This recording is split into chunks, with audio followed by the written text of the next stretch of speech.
Hey everyone, welcome back to Low Budget Logistics, your logistics and supply chain explainer. Today we're going to be talking a bit more about some deeper economic concepts and really how businesses work and how you might be tricked into thinking that something is maybe worth less than it might be. So today, as you can see, we're talking about cost and price. And I want you to know, I spent personally such a long time of my life thinking that these two were in some way like equitable, that they meant something to each other. But honestly, they don't. And this is why it's going to be really important for you to kind of follow along and pay attention. So first, subscribe to the video. We've seen some pretty fantastic growth so far. And so I hope you continue to enjoy content like this. Please share it with your friends if you enjoy it, and we're going to get to it. All right. So first, you need to know, I have spent so much of my life not understanding that the price that you pay for something is not at all related to the cost that a business pays to get that item. All right, let's start by talking about cost. And the way that I'm going to sort of define cost is the amount of money that a business pays to get something to you. Now, that's not a technical definition. And if you're an accountant, you're probably screaming at me right about now about COGS and expenses and how they fall on different sides of the accounting equation. But let me tell you, I don't care. I know that they fall on different sides of the accounting equation, but ultimately it won't matter for some reasons that we'll talk about here shortly. But you'll see what I mean later. Okay, so what are businesses paying for? What are they paying to get you your stuff? Well, obviously they have to pay for the thing to get built or made or whatever. So they're having to pay for that. They're probably having to pay for some design. They're probably having to pay for, obviously, transportation and logistics. They're probably having to pay taxes. And so all of that falls into the sort of cost bin. If they're paying for a warehouse to store some stuff, who knows? Ultimately, it doesn't really matter what they're actually paying for because it's going to be different for every company. Now, I do want you to look here at my fancy illustration because it's going to be important for you to understand that sort of going on. So you can see I cut out that dollar sign.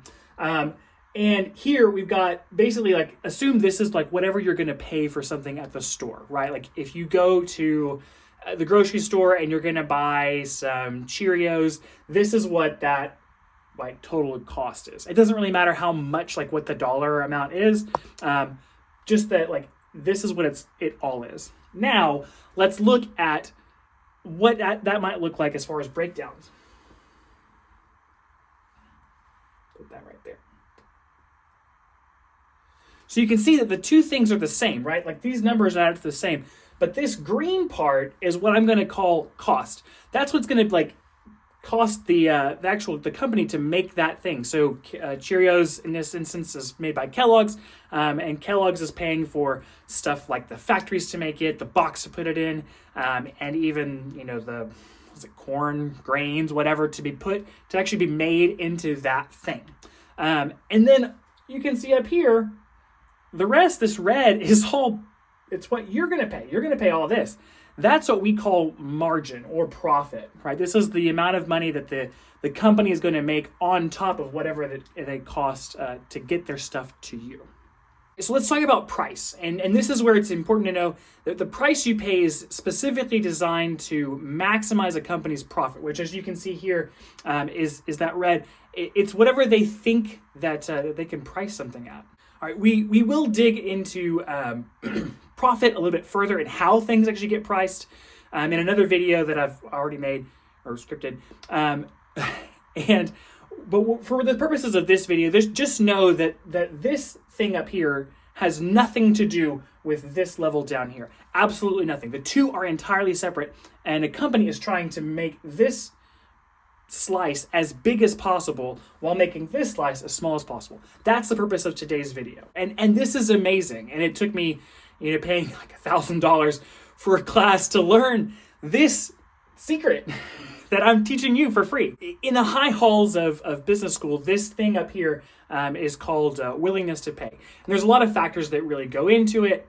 And a lot of smart people think up strategies about how to get people to pay more and how to capture as much of a customer's willingness to pay as possible. Now, the cost to a company is obviously is important, and every company's goal is to minimize cost as much as possible while maximizing profit, right? Which we should take a moment to appreciate.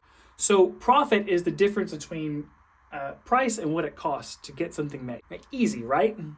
Now, we're going to end at this point because understanding this concept is difficult. And you're going to be a little bit frustrated now that you know that what you're paying maybe at the grocery store for those Cheerios is not like in any way reflective of how much it costs to actually make that thing. One of my favorite examples is that the price of corn has absolutely nothing to do with how much you pay for Fritos, for a bag of Fritos at the grocery store. What you're going to pay at the grocery store is certainly going to go up if the cost of corn goes up as well, but it won't go down if the price of corn goes down. The two are very different things. And typically, the only way to really tell a company to lower the prices on something is if you just stop buying it. Isn't that fun? All right, so we're going to end there. As you can see, price and cost is going to be, they're two different things. We're going to talk about them independently in another video in a little bit. But please know, I hope you enjoyed the video. And please, like I said at the beginning, please like, subscribe, share with a friend. We've had a lot of really fantastic traction. And so really been great to see the channel grow. If you have any questions about something you want me to talk about specifically, I know there have been a few specifically around parcel, that fun world. I'd be happy to answer them either in the comments or in a Q&A in the future. But please, let me know what kind of content you want to see, and I'd be happy to get it to you. So all that being said, thank you so much for watching today, and I hope you have a fantastic day.